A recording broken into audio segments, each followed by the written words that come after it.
ಇಲ್ಲಿ ಈ ಸಮಯದಲ್ಲಿ ದೇವರ ನನಗೆ ಆತ್ಮದಲ್ಲಿ ಕೊಟ್ಟ ಒಂದು ವಾಕ್ಯದ ಸಂದೇಶವನ್ನು ನಾನು ತರಲಿಕ್ಕೆ ಇಷ್ಟಪಡ್ತೇನೆ. ಸೈತಾನನು ಹೇಗೆ ದೇವ ಜನರಿಗೆ ವಿರುದ್ಧವಾಗಿ ಕಾರ್ಯ ಮಾಡ್ತಾನೆ. ನಾವು ತುಂಬ ಸಮಯಗಳಲ್ಲಿ ನಮಗೆ ವಿರುದ್ಧವಾಗಿ ಇರುವಂಥ ಆತ್ಮೀಯ ಜೀವನಕ್ಕೆ, ಆಶೀರ್ವಾದಕ್ಕೆ, ನಮ್ಮಲ್ಲಿ ಅದ್ಭುತಗಳಾಗೋದಕ್ಕೆ ತಡೆಪಡಿಸುವಂಥ ಕಾರ್ಯವು ಯಾರಿಂದ ಬರುತ್ತೆ ಎಂಬುದನ್ನು ನಾವು ಗ್ರಹಿಸಿಕೊಂಡ್ರೆ, ಅಥವಾ ಯಾವ ರೀತಿಯಲ್ಲಿ ಬರುತ್ತೆ ಎಂಬುದನ್ನು ನಾವು ಅರ್ಥ ಮಾಡಿಕೊಂಡ್ರೆ ಖಂಡಿತವಾಗಿ ನಾವು ಜಯಿಸೋದಕ್ಕೆ ಸುಲಭವಾಗುತ್ತದೆ. ಮತ್ತಾಯ ಸುವಾರ್ತೆ 4ನೇ ಅಧ್ಯಾಯದಲ್ಲಿ 1ರಿಂದ 11ನೇ ವಾಕ್ಯದವರೆಗೆ ದೇವ ಜನರನ್ನ ಅಡ್ಡಿಪಡಿಸೋದಕ್ಕೆ ಬರುವಂಥ ಸೈತಾನನು ಯಾವ ರೀತಿಯಲ್ಲಿ ಬರ್ತಾನೆ ಎಂಬುದನ್ನು ಕುರಿತು ನಾವು ಅಲ್ಲಿ ನೋಡಿದ್ರೆ 2 ವಿಧವು ಗುರುತಿಸಲ್ಪಟ್ಟಿದೆ. ಮತ್ತಾಯ ಸುವಾರ್ತೆ 4:1ರಿಂದ 11ವರೆಗೆ, ಲೂಕನ ಬರೆದ ಸುವಾರ್ತೆ 4ನೇ ಅಧ್ಯಾಯ 1ರಿಂದ 13 ವಾಕ್ಯದವರೆಗೆ. ಈ 2 ಭಾಗದಲ್ಲಿ ಓದಿದ್ರೆ ಶೋಧನೆಕಾರನು, ಸೆಕೆಂಡ್ ಸೈತಾನನು ಅಥವಾ ಸೈತಾನನು ಮನುಷ್ಯ ರೂಪದಲ್ಲಿ ಮನುಷ್ಯನಾಗಿ ಎಂಬುದಾಗಿ 2 ವಿಧವಾಗಿ ಗುರುತಿಸಲ್ಪಟ್ಟಿದೆ. ಕೆಲವು ಸಮಯದಲ್ಲಿ ಸೈತಾನನು ತನ್ನ ಗುಣ ಸ್ವಭಾವಗಳೊಂದಿಗೆ ತಾನೇ ಅಡ್ಡಿಪಡಿಸುವ ವಿಧದಲ್ಲಿ ಬರ್ತಾನೆ. ಸೆಕೆಂಡ್, ಮನುಷ್ಯ ರೂಪವನ್ನು ತಾಳಿ ಬರ್ತಾನೆ ಎಂಬುದಾಗಿ ನಾವು ನೋಡಬಹುದು. ಆದರೆ ನಾವು ಸೈತಾನ ನಮಗೆ ವಿರುದ್ಧವಾಗಿ ಬರುವಾಗ ಅವನಿಗೆ ಬರೋದಕ್ಕೆ 2 ರೂಟ್ ಇದೆ. ಒಂದು, ಅವನ ಗುಣ ಸ್ವಭಾವಗಳು, ಅವನ ಕಾರ್ಯಗಳಿಂದ ಬರ್ತಾನೆ. ಸೆಕೆಂಡ್, ಮನುಷ್ಯ ರೂಪದಲ್ಲಿ ಬರ್ತಾನೆ ಎಂಬುದಾಗಿ ನಾವು ನೋಡ್ತೀವಿ. ಇದನ್ನ ಯೇಸು ಸ್ವಾಮಿಯ ಕಾಲದಲ್ಲಿ, ಯೇಸು ನಮ್ಮ ರಕ್ಷಣೆ ಆಗಿರುವ ದೇವರು ಭೂಮಿಗೆ ಬಂದಾಗ ಸೈತಾನನು ಹೇಗೆ ಬರ್ತಾನೆ ಎಂಬುದನ್ನು ಕುರಿತು ತನ್ನ ಜೀವಿತದಲ್ಲಿ ತನಗೆ ಎದುರಾಗಿ ಬರುವುದನ್ನೇ ದೇವರು ಇಲ್ಲಿ ಮಾದರಿಯಾಗಿ ನಮಗೆ, ನಮ್ಮ ಅರಿವುಗೋಸ್ಕರವಾಗಿ, ನಾವು ತಿಳ್ಕೊಳ್ಳೋದಕ್ಕೋಸ್ಕರವಾಗಿ ಇದನ್ನು ಬರೆಯಲ್ಪಟ್ಟಿದೆ. ಸ್ವಾರ್ಥ ಎಲ್ಲವೂ ಯೇಸು ಸ್ವಾಮಿ ಬಗ್ಗೆ ಇರುವಂಥ ವಿಷಯಗಳು. ಇದನ್ನು ಬರೆದವರೆಲ್ಲ ಶಿಷ್ಯರು. ಆದರೆ ಅದು ಯೇಸು ಸ್ವಾಮಿಯ ಇರುವ ಕಾಲವರೆಗೆ ಅವರ ಮೂಲಕವಾಗಿ ನಡೆದ ಘಟನೆಗಳು. ಆದ್ದರಿಂದ ಇಲ್ಲಿ ನಾವು ನೋಡಿದ್ರೆ, ಮೊದಲಾಗಿ ನಾವು ಯಾರು ನೋಡಬೇಕಂದ್ರೆ ಈ ವಿಷಯ ಬಂದಾಗ ನಮ್ಮ ರಕ್ಷಕನಾಗಿರುವ ಯೇಸು ಮಾದರಿಯಾಗಿ ಇಟ್ಕೊಂಡು ನೋಡಿದ್ರೆ 2 ಕಾರ್ಯಗಳೇ ನಮಗೆ ಅರ್ಥವಾಗುತ್ತೆ. ಒಂದು, ಮನುಷ್ಯ ರೂಪದಲ್ಲಿ ಬರುವಂಥ ತಡೆ ಮಾಡುವಂಥ ಸೈತಾನನು. ಎರಡನೇದು, ತಾನೇ ತನ್ನ ರೂಪದಲ್ಲಿ ಬರುವಂಥ ಸೈತಾನನು. ಅವನ ರೂಪ ಏನು ಅಂತ ಹೇಳಿದ್ರೆ ಅದಕ್ಕೆ ಅನೇಕ ವಿಷಯಗಳು ಸತ್ಯದಲ್ಲಿ ಗುರುತಿಸಲ್ಪಟ್ಟಿದೆ. ಎರಡನೇದು, ಮನುಷ್ಯ ರೂಪದಲ್ಲಿ ಅಂತ ಹೇಳುವಾಗಲೂ ಅದಕ್ಕೆ ಅನೇಕ ರೂಪಗಳು, ಅನೇಕ ಮಾರ್ಗಗಳನ್ನು ದೇವರು ತೋರಿಸಿದ್ದಾರೆ. ಸರಿ, ನಾವು ಈ ದಿನವೂ ಓದ್ಬಿಡಿ.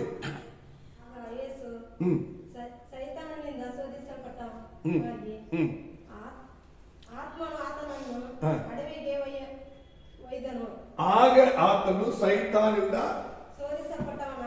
ಶೋಧಿಸಲ್ಪಟ್ಟವನಾಗಿ ಅಥವಾ ಸೈತಾನನಿಂದ ಶೋಧಿಸಲ್ಪಡುವುದಕ್ಕಾಗಿ ಪರಿಶುದ್ಧಾತ್ಮನು ಆತನನ್ನ ಅಡವಿಗೆ ಕೊಂಡು ಹೋಯ್ತನು. ಕಾಡು.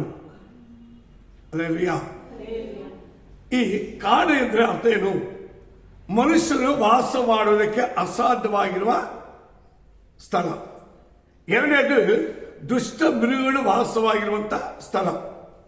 ಆದರೆ ಇದು ಆತ್ಮೀಯವಾಗಿರುವ ಅರ್ಥವು ಏನು ಗುರುತಿಸ್ತಂದ್ರೆ, ನಮಗೆ ಆತ್ಮೀಯ ರೀತಿಯಲ್ಲಿ ನಾವು ವಾಸ ಮಾಡಲಿಕ್ಕೆ ಅನುಕೂಲ ಇಲ್ಲದಿರುವಂತಹ ಸಮಯಗಳು.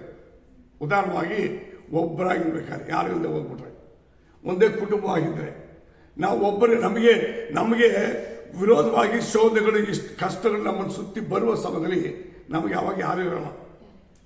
ಒಂದು ವೇಳೆ ಪಾಸ್ ಇಲ್ಲದೆ ಇರ್ಬೋದು, ವಿಶ್ವಾಸ ಇಲ್ಲದೆ ಇರ್ಬೋದು, ದೇವ್ರ ಮಕ್ಕಳು ನಮಗೆ ಪ್ರೇಯರ್ ಮಾಡಬೇಕು.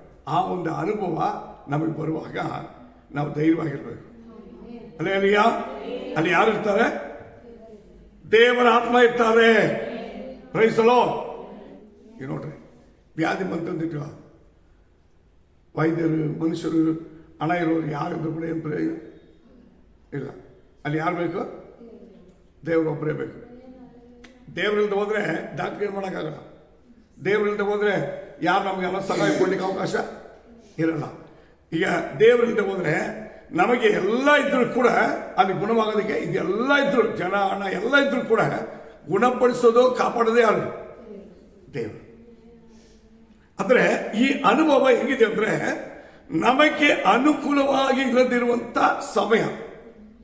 ದೇವರು ಹೇಳ್ತಾರೆ ನಮಗೆ ಸೈತಾನ್ ಶೋಧ ಮಾಡಕ್ಕಿರುವಂತ ಸಮಯ ಯಾಕಂದ್ರೆ ಅನುಕೂಲಗಳು ನಮಗೆ ಇಲ್ಲದೆ ಇರುವ ಒಂದು ಅನುಭವದಲ್ಲಿ ನಾವು ಇರುವಾಗ ಅವಾಗ ದೇವರು ಕೈ ಬಿಟ್ಬಿಡ್ತಾರ? ಇಲ್ಲ. ಅದುವೇ ನಾವು ಅರಿಬೇಕು. ನೀವು ನೋಡಿ, ಯೇಸು ಸ್ವಾಮಿ ಅರಣ್ಯಕ್ಕೆ ಒಯ್ಯಲ್ಪಟ್ಟಾಗ ಈಗ ಅಲ್ಲಿ ಯಾರು ಇಲ್ಲ, ಶಿಷ್ಯರಿಲ್ಲ, ಜನರಿಲ್ಲ, ಯೇಸುವಿಗೆ ತಾಯಿಯಾಗಿಲ್ಲ, ಮರಿಯಾಳಿಲ್ಲ, ಜೊತೆಗಿರುವ ಯಾರು ಇಲ್ಲ. ಆದರೆ ಏಕಾಂಕಿಯಾಗಿರುವಾಗ ಅಲ್ಲೇಲೂಯ. ಆದರೆ ಪ್ರತಿಯೊಬ್ಬರ ಜೀವನದಲ್ಲಿ ಅವರು ಏಕಾಂಕಿಯಾಗಿ ನಮಗೆ ಸಹಾಯಕ್ಕೆ, ನಮಗೆ ಇದರಿಂದ ತಪ್ಪಿಸೋದಕ್ಕೆ ಯಾರು ಇಲ್ಲ ಎಂಬ ಪರಿಸ್ಥಿತಿ ಬಂದರೆ ಅವನ ಅರ್ಥ ಮಾಡಿಕೊಳ್ಬೇಕು, ಇದು ಸೈತಾನ ನಮಗೆ ಬರೋ ಶೋಧನೆ. ಅಲ್ಲೇಲೂಯ. ಇದನ್ನು ನಾವೇನು ಮಾಡಬೇಕು? ಗೆಲ್ಲಬೇಕು. ಇದ್ರಲ್ಲಿ ನಮ್ಗೆ ಯಾರು ಆಶ್ರಯವಾಗಿರ್ಬೇಕಂದ್ರೆ ದೇವರ ಆತ್ಮ ಆಶ್ರಯವಾಗಿರ್ಬೇಕು. ಅಲ್ಲೇಲೂಯ. ಆವಾಗ ಏನ್ ಹೇಳ್ಬೇಕು ಗೊತ್ತಾ? ದೇವರೇ, ದೇವರ ಆತ್ಮನೇ, ನೀ ನಮಗೆ ಸಹಾಯ ಮಾಡು, ನೀ ನಮಗೆ ಮಾರ್ಗ ತೆರಿ, ನೀ ನಮಗೆ ಅದರ ಕಾರ್ಯವನ್ನು ಮಾಡಿ ಎಂಬುದಾಗಿ ನಾವು ನಿಲ್ಲಬೇಕು. ನಾವು ತುಂಬಾ ಸಮಯದಲ್ಲಿ ಹಿಂಗ್ ಬಂದ್ರೆ ಏನಾಗ್ತೀವಿ, ನಾವು ಮನುಷ್ಯರು, ಪ್ರಪಂಚ ಇದನ್ನು ಹುಡುಕಿ ದಾರಿ ತಪ್ಪಿಡ್ತೀವಿ. ನಾವು ಹುಷಾರಾಗಿರ್ಬೇಕು. ನಾನು ಹೇಳ್ತೀನಿ, ಯಾವ ಕಷ್ಟ ಬಂದ್ರೂ ದೇವ್ರ ಕೈ ಬಿಡಲ್ಲ. ಅಲ್ಲೇಲೂಯ. ದೇವರ ಆತ್ಮ ಯಾಕೆ ನಮಗೆ ಕೊಟ್ಟು ಹೋಗಿದ್ದಾರೆ ಗೊತ್ತಾ? ನಮ್ಮ ಜೊತೆಗಿರೋರಿಗೆ. ಯಾಕೆ ಕೊಟ್ಟರು? ನಮಗೆ ಅನೇಕ ಸಮಯದಲ್ಲಿ ಜನರೇ ಪಕ್ಕದಲ್ಲಿ ಇರಲ್ಲ, ನಮಗೆ ಬೇಕಾಗಿರೋ ಪಕ್ಕದಲ್ಲಿ ಇರಲ್ಲ, ನಾವು ಮಾಡಬೇಕಾದ ಕಾರ್ಯಗಳಿಗೆ ಅವಕಾಶ ಇರಲ್ಲ. ಆದರೆ ಆ ಎಂತ ಸನ್ನಿವೇಶವು ನಮಗೆ ಬಂದರೂ ಕೂಡ ದೇವ ನಮ್ಮನ್ನ ಕೈ ಬಿಡದೇ ಇರೋದಕ್ಕೆ, ಆಗ ದೇವರ ಕಾರ್ಯ ಮಾಡಲಿಕ್ಕೆ. ನೋಡಿ, ದೇವರ ಆತ್ಮ ಏನ್ ಕಾರ್ಯ ಮಾಡ್ತಾರೆ ನೀವು ಅರ್ಥ ಮಾಡ್ಕೊಳ್ಬಹುದು. ಫಸ್ಟ್ ಪ್ರಶ್ನೆ ನೋಡಿ, ನೆಕ್ಸ್ಟ್ ಏನ್ ನಡೆಯುತ್ತೆ? 40 ದಿನ ಹಗಲು ರಾತ್ರಿ ಉಪವಾಸ ಇದ್ದರು. ಒಂದೆಲ್ಲ ಎಷ್ಟು ದಿನಮ್ಮ? 40 ದಿನ ಹಗಲು ರಾತ್ರಿ ಉಪವಾಸ ಇದ್ರು. ಈ 40 ದಿನ ಹಗಲು ರಾತ್ರಿ ಉಪವಾಸ ಇದ್ರೆ ಏನ್ ನಡೀತಾ? ಹಸಿವೆ ಆಗುತ್ತೆ. ಸೆಕೆಂಡ್, ಈ 40 ದಿನದಲ್ಲಿ ಅವರಿಗೆ ಆಹಾರವಿಲ್ಲ, ಅವ್ರ ಜೊತೆಗೆ ಜನ ಇಲ್ಲ, ಅವ್ರ ಜೊತೆಗೆ ಯಾರು ಇಲ್ಲ. ಈ 40 ದಿನದಲ್ಲಿ ಅವ್ರು ಏನ್ ಮಾಡಿರ್ಬೋದು?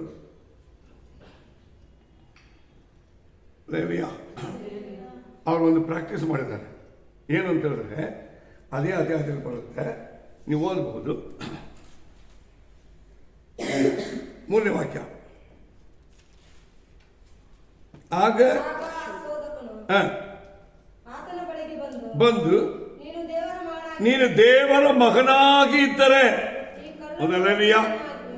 ನೀವು ಅರ್ಥ ಮಾಡ್ಕೊಳ್ಳಿ, ನೀನು ದೇವರ ಮಗನಾಗಿ ಇದ್ರೆ ಅಂದ್ರೆ ಈ 40 ದಿನ ಉಪವಾಸ ಇದೆಯಲ್ಲ, ಈ 40 ದಿನ ಏಕಾಂಕಿ ಆಗಿದೆಯಲ್ಲ, ಈ 40 ದಿನ ನಿನ್ನ ಜೊತೆಗೆ ಯಾರಿರಲ್ಲ, ಹಾಗಾದ್ರೆ ನೀನು ದೇವರ ಮಗನಾಗಿದ್ದೀಯಾ? ಯಾರಾಗಿದೆ? ನೋಡಿ, ಈಗ ದೇವರ ಮಗನಾಗಿರೋದು ಅಂದ್ರೆ ಏನು? ನಾವು ತುಂಬಾ ಸಮಯ ಅರ್ಥ ಮಾಡ್ಕೋಬೇಕು. ದೇವರ ಮಕ್ಕಳು ಯಾರಂದ್ರೆ ದೇವರನ್ನು ಪ್ರೀತಿಸುವವರು, ದೇವರ ಆಜ್ಞೆಗಳನ್ನು ಕೈಕೊಂಡು ನಡೆಯುವವರು, ದೇವರು ಹೇಳಿದಂತೆ ಇರುವವರು. ಅದಕ್ಕೆ ಆಧಾರ ವಾಕ್ಯದಂತೆ ಜೀವನ ಮಾಡುವುದು. ಅಲ್ಲೇಲೂಯಾ. ಹಾಗಾದ್ರೆ ದೇವರ ವಾಕ್ಯದಂತೆ ನೀನು ಜೀವನ ಮಾಡ್ತಾ ಇದೀಯಾ, ಅಥವಾ ದೇವರ ವಾಕ್ಯದ ಆಧಾರದಲ್ಲಿ ದೇವರ ಸೇವಕರು, ದೇವರ ಮಾತು, ದೇವರ ಮೋಶೆ ನ್ಯಾಯ ಪ್ರಮಾಣಗಳು ನಮಗಿರುವಾಗ ಅದನ್ನು ಅನುಸರಿಸಿ ಜೀವನ ಮಾಡ್ತಾ ಇದ್ದೀವಾ ಇಲ್ವಾ ಎಂಬ ಪ್ರಶ್ನೆ ಬರುತ್ತೆ. ಈಗ ನಾವು ಎಲ್ಲರ ಜೊತೆಲಿ ಇರ್ಬೇಕಾದ್ರೆ ಕೂತ್ಕೊಂಡು ಆಡಿಯಲ್ಲಿ ಪ್ರಯೋಗ ಮಾಡ್ಬೋದು ಅಲ್ವಾ? ಒಬ್ಬರೇ ಕೂತ್ಕೊಂಡು ಒಂದು ವ್ಯಾಧಿ ಬರಲಿ, ಸಾಲಗಾರರು ಬರಲಿ, ನಮ್ಮನ್ನು ನಿಲ್ಲಿಸಿ ಪರಿಹಾಸ ಮಾಡುವವರು ಬರಲಿ, ನಮ್ಮ ವಿರುದ್ಧವಾಗಿ ಅಯ್ಯೋ ಇವರನ್ನು ಹಾಳು ಮಾಡಿಬಿಡ್ಬೇಕಂತ ಬರುವಂತ ವಿರೋಧ ಶಕ್ತಿಗಳು ಬರಲಿ, ಆಗ ನಾವು ಒಬ್ಬರಾಗಿ ನಿಲ್ಲಬೇಕು. ಅದಕ್ಕೆ ಬೇಕಾಗಿರೋದೇನು ಗೊತ್ತಾ? ದೇವರ ಆತ್ಮನು. ಈ ದೇವರ ಆತ್ಮ ನಮ್ಗೆ ಹೇಗೆ ಸಹಾಯ ಮಾಡ್ತಾರೆ ಅಂದ್ರೆ, ವಾಕ್ಯವನ್ನ ಕೊಡ್ತಾರೆ. ಅಲ್ಲೇಲೂಯಾ.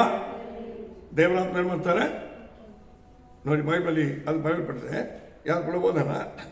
ಸತ್ಯದ ಆತ್ಮನು ಬಂದಾಗ ಆತನು ಯೋಗನಾನ ಬರೆದ ಸುವಾರ್ತೆ, ಸತ್ಯದ ಆತ್ಮ ಬರುವಾಗ 16ನೇ ಅಧ್ಯಾಯ 13ನೇ ವಾಕ್ಯ.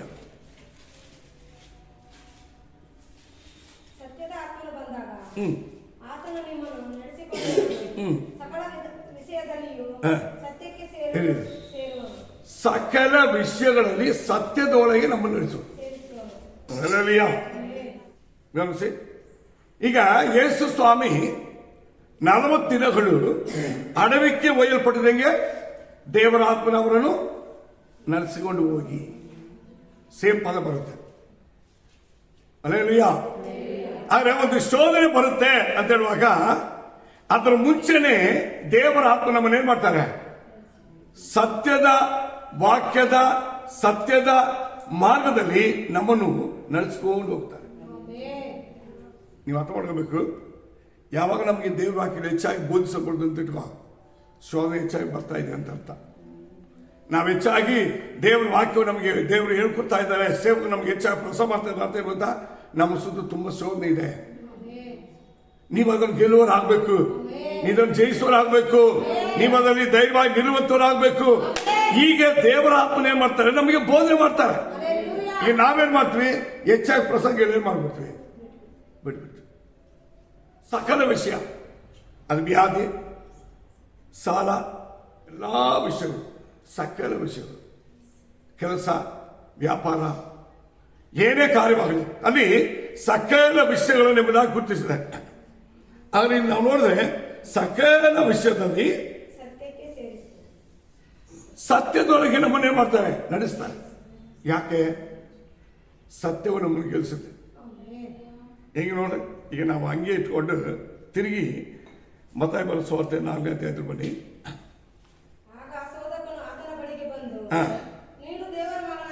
ನೀವು ದೇವರ ಮಗನಾಗಿ ಇದ್ದರೆ, ಅದರ ಅರ್ಥ ಈ 40 ದಿನಗಳು ನಿನಗೆ ಅಥವಾ ನೀನು ಅಭಿಷೇಕ ಹೊಂದಿ ವಿಶ್ವಾಸಿಯಾಗಿ ದೇವರ ಮಕ್ಕಳಾಗಿದ್ದೀರ. ಹಾಗಾದ್ರೆ ನೀವು ದೇವರ ಮಗನಾಗಿ ದೇವರ ವಾಕ್ಯದ ಆಧಾರದಲ್ಲಿ ನಿಮ್ಮನ್ನು ದೇವರು ನಡೆಸಿ ನೀವು ನಡೆಯುವರಾಗಿ ಇದ್ದರೆ, ಪ್ರೈಸಲೋ. ದೇವರ ಮಕ್ಕಳು ಯಾರು? ವಾಕ್ಯದಂತೆ ನಡೆಯುವರು. ಆ ವಾಕ್ಯದಂತೆ ನಡೆಯುವಾಗ ದೇವರು ಇರ್ತಾರೆ, ಅವ್ರಿಗೆ ಏನ್ ಬೇಕಾದ್ರೂ ಮಾಡಕ್ಕಾಗುತ್ತೆ. ಅಲ್ಲಿ ಒಂದು ಸತ್ಯ ಗುರುತಿಸಲ್ಪಟ್ಟಿದೆ, ಕಲ್ಲನ್ನು ರೊಟ್ಟಿಯಾಗಿ ಮಾಡು. ಇದರ ಅರ್ಥ ಏನು?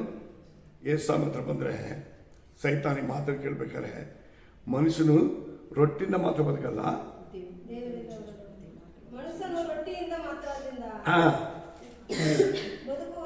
ಇಲ್ಲಿ ನೋಡಿ, ದೇವರ ಬಾಯಿಂದ ಬರುವ ಇದು ಎರಡು ನೋಡ್ರಿ, ಇದು ಎರಡು ಎಲ್ಲಿಂದ ಬರುತ್ತೆ? ಕಲ್ಲಾಗಿರುವವರು, ಬಂಡೆಯಾಗಿರುವಂತೆ ಆತನಿಂದಲೇ ಜೀವ ನದಿ ಬರುತ್ತೆ, ಆಶೀರ್ವಾದ ಬರುತ್ತೆ, ಬಿಡುಗಡೆ ಬರುತ್ತೆ. ಆಗ ರೊಟ್ಟಿ ಎಂಬುದು ಪರಲೋಕದ ಭೂಮಿಗೆ ಬಂದು ಯೇಸು ಆತನೇ ಜೀವನದ ರೊಟ್ಟಿ ಅಂತ ಹೇಳ್ತಾರೆ. ಆದ್ರೆ ಇದು ಎರಡೂ ದೇವರಿಂದ ಬರುತ್ತೆ. ಹೆಂಗೆ ಅಂತ ಹೇಳಿದ್ರೆ ವಾಕ್ಯದಿಂದ. ಅಲ್ಲೇಲೂಯಾ. ಹಾಗೆ ನಾವು ಅರಿಬೇಕು, ನನ್ನ ದೇವರು ನನಗೆ ಹೇಳಿದ ವಾಗ್ದಾನದೆಲ್ಲ ಮೋಶೆ ಕಾಲದಿಂದ ಹೇಳಿದ್ದಾರೆ, ನಾನು ನಿನ್ನ ಕೈ ಬಿಡಲ್ಲ, ನಾನು ನಿನ್ನ ಜೊತೆಗಿರ್ತೀನಿ, ಹೆದರಬೇಡ, ದಿಗ್ಭ್ರಮೆ ಕೊಡಬೇಡ. ಇದು ನಮಗೆ ದೇವರ ವಾಕ್ಯ.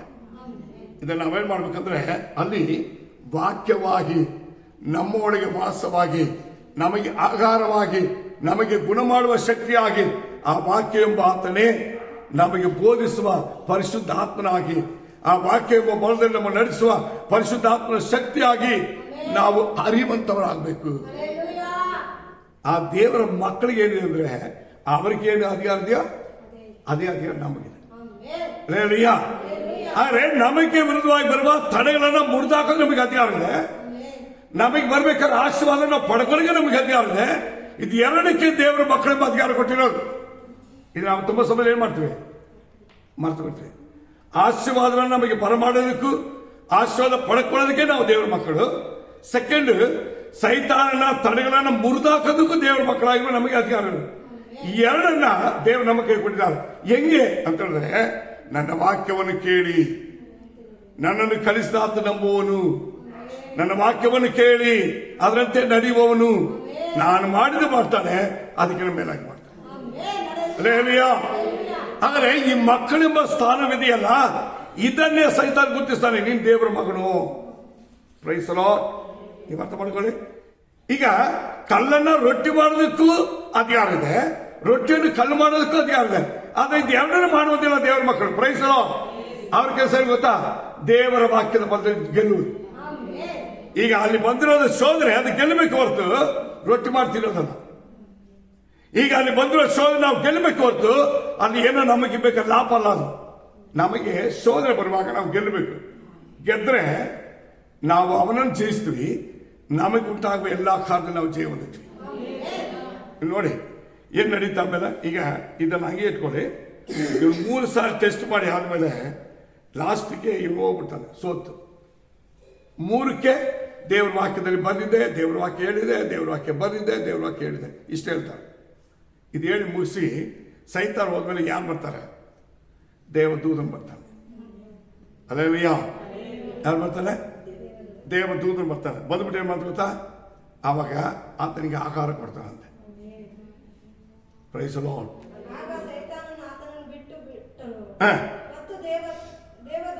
ದೇವದೂತರು ಬಂದು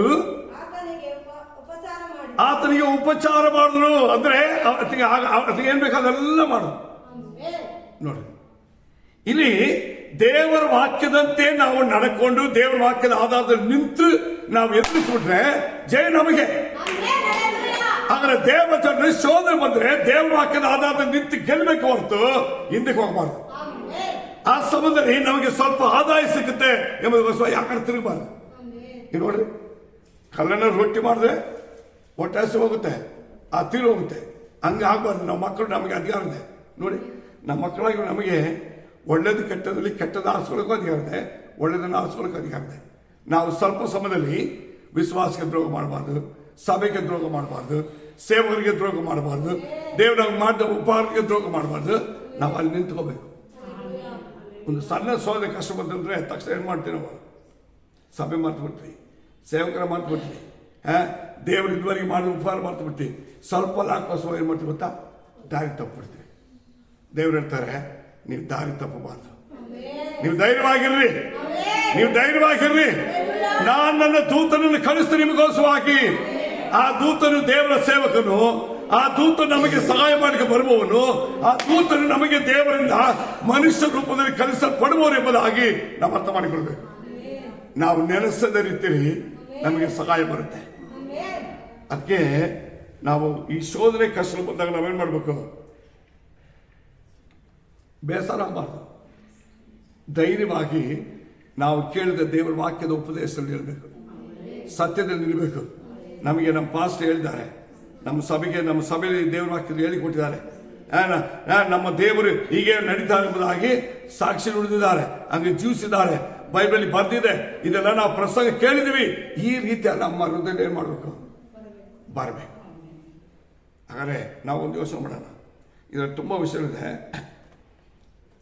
ಸಾಧ್ಯವಾದರೆ ಅದನ್ನು ನೆಕ್ಸ್ಟ್ ಸಮಯದಲ್ಲಿ ನೋಡೋಣ. ನೋಡಿ, ಏನು ಹೇಳ್ತಂದ್ರೆ, ನಾವು ದೇವರ ಮಕ್ಕಳು ಎಂಬುದಾಗಿ ಸ್ಥಾನದಲ್ಲಿ ನಿಲ್ಲಬೇಕು ಹೊರತು ಆ ಸಮಯದಲ್ಲಿ ಆ ಕಡೆ ಈ ಕಡೆ ನಾವು ಮಾಡಬಾರ್ದು.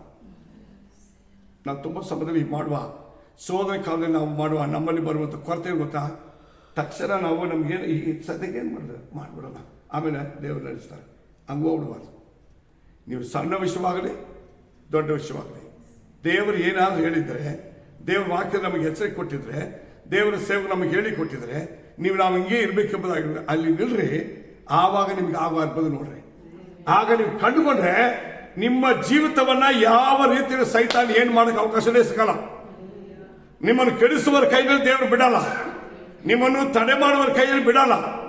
ನಿಮ್ಮನ್ನ ಮೇಲೆ ಅವಮಾನ, ನಿಂದ ಪ್ರಯಾಸ ಹೊರಸಿ ನಿಮ್ಮನ್ನು ಭೂಮಿಯಲ್ಲಿ ಇಲ್ಲದಂತೆ ಮಾಡೋದಕ್ಕೆ ಪ್ರಯಾಸ ಮಾಡುವ ಯಾವ ಶಕ್ತಿಯೋ ವ್ಯಕ್ತಿಯೋ ನಿಮಗೆ ವಿರುದ್ಧವಾಗಿ ಯಾವ ಕಾರ್ಯವೂ ನಿಲ್ಲಲ್ಲ. ಯಾಕಂದ್ರೆ ನಮ್ಮ ಸಹಾಯಕ್ಕೆ ದೇವರಿದ್ದಾರೆ. ನಮ್ಮ ಸಹಾಯ ಎಲ್ಲಿಂದ ಬರ್ತದೆ? ಆಕಾಶ ಭೂಮಿಯನ್ನು ಉಂಬಿಸಿದ ದೇವರಿಂದ ಬರುತ್ತೆ. ಆ ಅನುಭವಕ್ಕೆ ನಾವು ಬರಬೇಕು.